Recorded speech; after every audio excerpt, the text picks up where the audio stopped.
Good morning, everyone. Well, it's morning here. I hope you all enjoyed your last class, which was the very first in our series on the 26 divine qualities. Just to recap briefly, we learned about the history of the Bhagavad Gita, when it happened, who was involved, that Krishna and Arjuna were on the battlefield, and Krishna was teaching Arjuna the lessons of how to do his duty without being attached to the results of action. And that we want to live our life consciously in order to take advantage and live these divine qualities. And that happens through conscious living and spiritual practices. We also had a little class on a simple meditation technique, which, by the way, we'll listen to some additional information on that in a little while, but it's a very simple technique that has been done for thousands of years very effectively. And that we said that meditation is a way of sitting down very easily, calming the mind and body so that we prepare ourselves for the action of the day. Regardless of what we happen to be doing, we find that we start off then, after our meditation, with a calmer mind, a more relaxed state of body, and steady emotions. Now, in a few minutes, we're going to be having a short little meditation as we will begin every class with this. So we also said, why should we practice the divine qualities? Basically, it improves our entire life. And we talked about the demonic qualities also. For every good, there is an opposite. And so we must be vigilant in ensuring that we do not get involved in these type of things, because when I say these things, I mean these negative or demonic qualities, because they harm not only our life, but also everything around us. And so we have a little roadmap here of these 26 divine qualities that help us to get better harmony in life, freedom from suffering. Now, before we get into the first divine quality, which is fearlessness, interesting, this morning, I happen to be having my cup of coffee, as I usually do in the morning before I meditate. And I was looking at YouTube and just going to pick up some news pieces before, I was going to meditate, as I usually do. And I just happened to run across this one YouTube video. It happens to be by a gentleman on the Mahavatar Babaji. Now, I do not expect everyone to believe that there is a 2,000-year-old fellow who's up in the Himalayas, who was basically the founder of Kriya Yoga. But what I'm asking you to do is hold an open mind, and I'm going to be playing a short little video for you for the reason of, well, two things really. Number one is there's some wonderful guidance in this video. And number two, it talks about a simple technique of meditation, basically the one that I taught in the previous class. So what this does is it more or less validates the fact that this technique has been around for thousands of years and has proven to be a very effective way of focusing inward and dipping into that divine energy, which is the source of our life. So what I'm going to do is I'm going to be, basically getting out of the school presentation, and I'm going to be bringing up this video. And one of the things that I also want you to notice, and when you see the Mahavatar Babaji sitting in meditation, notice the position of his hands. In his hands, he has his hands in his lap, right hand over the left, palms up, as I had taught you the other day. So I would suppose if it's good for Babaji, could be good enough for us. By the way, that's a bit of a joke. Okay, so anyway, let's just listen to this. I think it's well worth taking the time in class to listen to this. And then we'll meditate and we'll get into our regular discussion.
Okay, I hope you enjoyed that as much as I did. Those are beautiful words, said far more eloquently than I could ever do. But I think you get the point. And again, I'm not asking you to believe anything. I'm only asking you to keep an open mind and consider the words and how they might apply in your life, particularly the little piece about meditation, which we're going to do just now. I'm going to leave the video on. I was talking with my wife and she said, you know, that might be a little disruptive to have people turning off and on the video. So I thought she had a good idea there. So what we're going to do is we're going to take and only meditate for about 5 minutes.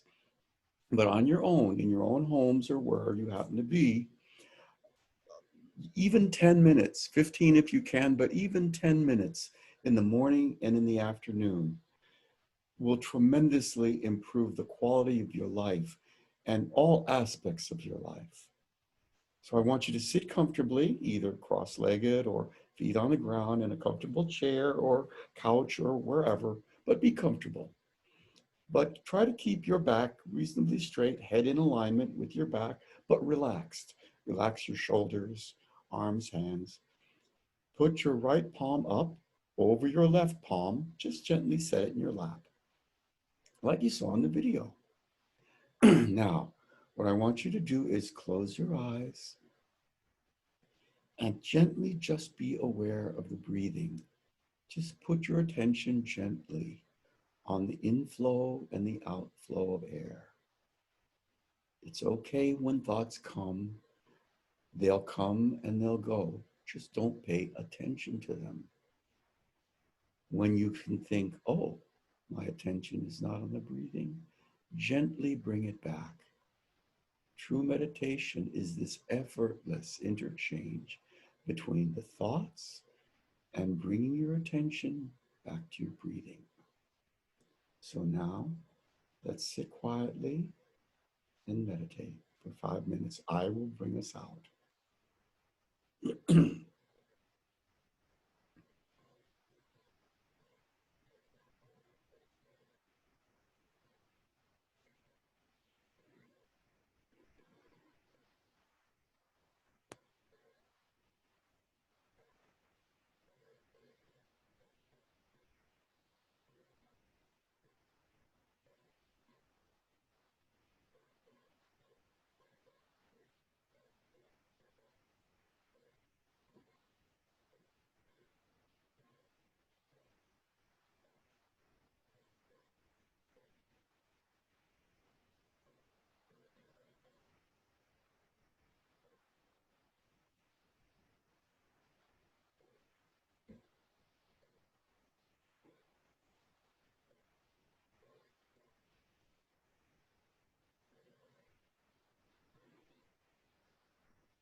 Now, slowly open your eyes.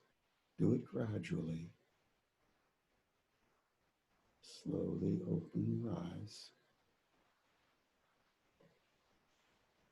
Now, when I am meditating, I always, at the end, rub my hands together like this and just put them over your eyes. The friction makes the palms of your hands warm and it relaxes the eyes.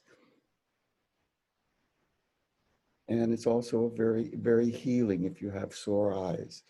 It's just like putting a warm compress on your eyes. So that's something that, you know, it's up to you if you want to do that or not. But I thought it was, it's very, to me, it's very comforting to do that. Now, one little thing before we begin our class. When you're meditating, you know, we talked about thoughts coming in and out and just not paying attention to them and coming back to the being gently aware of the breathing, not concentration, just this gentle focus, allowing it to be there easily. If you hear any sounds, whether it's the family, whether it's a car, whether it's a dog, treat it just like a thought. Oh, it's there. And then back to the breathing. Don't try to push anything out. Force nothing. This is an effortless process. Now, if you have to itch or change position, don't sit there and be uncomfortable. If you have an itch, scratch it. If you have to change position a little bit to be more comfortable, do so. Because you just get it done and then attention back on the breathing. Very practical, okay? Nothing really complex here. So at this point, let's get back into our class. So the first of the divine qualities that we're going to be going over is fearlessness. Now, fearlessness is the divine quality that says it's the rock upon which the house of our spiritual and material life must be erected. How to be fearless? Fearless means having faith in God, having faith in his protection, his justice, having faith in yourself, having faith in God's mercy, his omnipresence, that you're never alone. And also having faith in your own abilities and yourself as a person, in your own abilities to deal with life. It may not always work out the way you want, but never go into anything with an attitude of, I'm helpless, I'm fearful, because that will simply be a self-fulfilling prophecy. You are not helpless. In your essential nature, you are divine. That divine nature is fearless. Fear is the mind killer. There's a difference slightly between fearlessness and courage, but both are brothers. Fearlessness is that we are not overwhelmed by things that happen in our life. We have that internal stability. And that's all wonderful. It's a great thing to say. But there's going to be times when we get into situations of either danger or this or that, and fear rears its ugly head. Now, courage is not an absence of fear.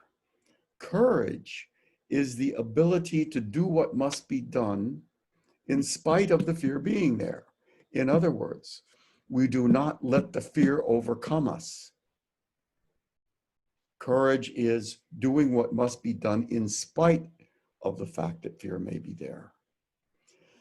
So when we align ourselves with the flow of life through right action and by dipping into that infinite well of energy and intelligence within us through meditation, we find that this courage and fearlessness grows on its own because we are tapping into that area of life which is ultimately fearless.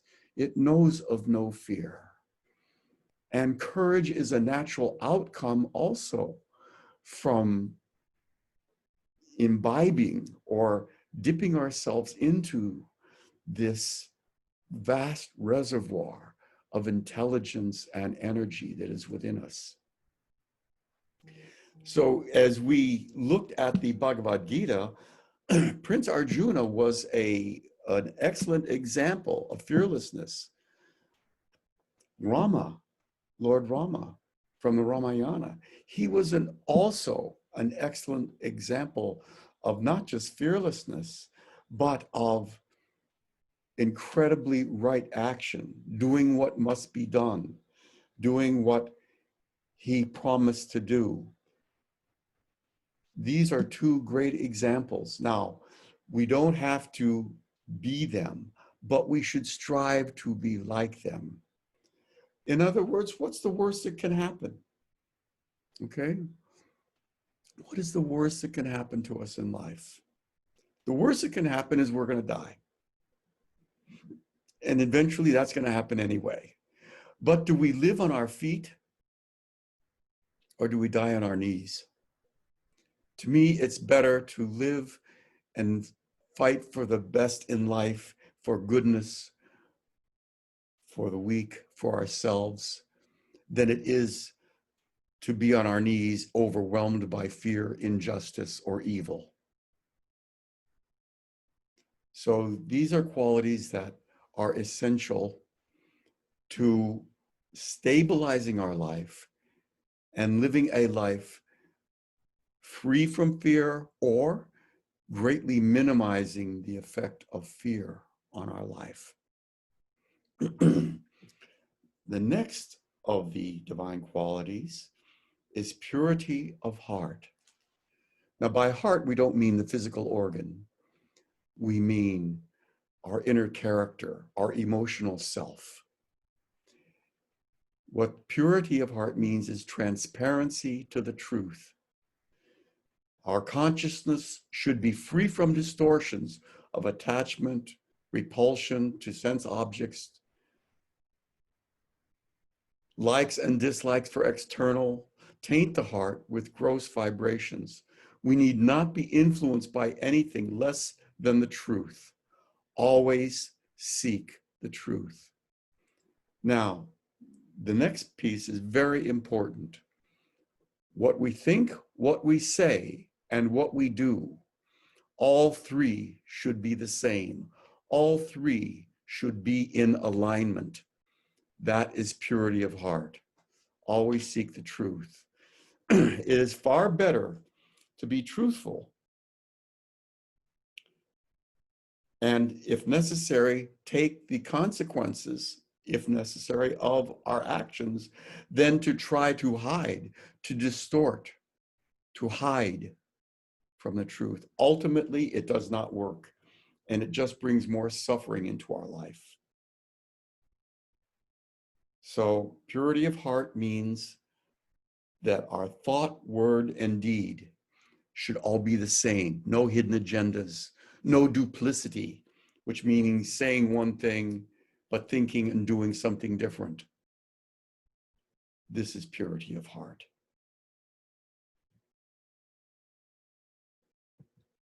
Steadfastness.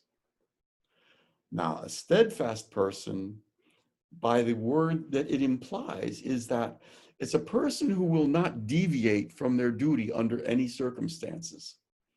Steadfast literally means firmly fixed in place, never give up. To be truly steadfast is to have the attitude of achieving the goal or dying in the attempt. There's no such thing as trying. Either do or do not. Actually, I think that was said by Yoda, the master in the Star Wars. Trying is just a cop-out. I tried. Okay? You always leave yourself a way out. No. Either do or do not. And if you can't do something, find out why. Either you didn't have the right resources, or you didn't have the right material or help or attitude, but figure out why you could not do it. Adjust those variables, adjust those factors, and try again. And I'd say try, just do again. not try, but do again. And keep doing until you achieve your goals. Don't say, I tried, and then give up. That's useless. That will get you nowhere in life. Be steadfast. Be firm. Never give up. Now we're going to go through one more today because I see that our clock is running here. And I think this will be enough as we go through. And this last one for today, charity. This is being generous to those in need. Charity can be done in the form of wealth or time or knowledge.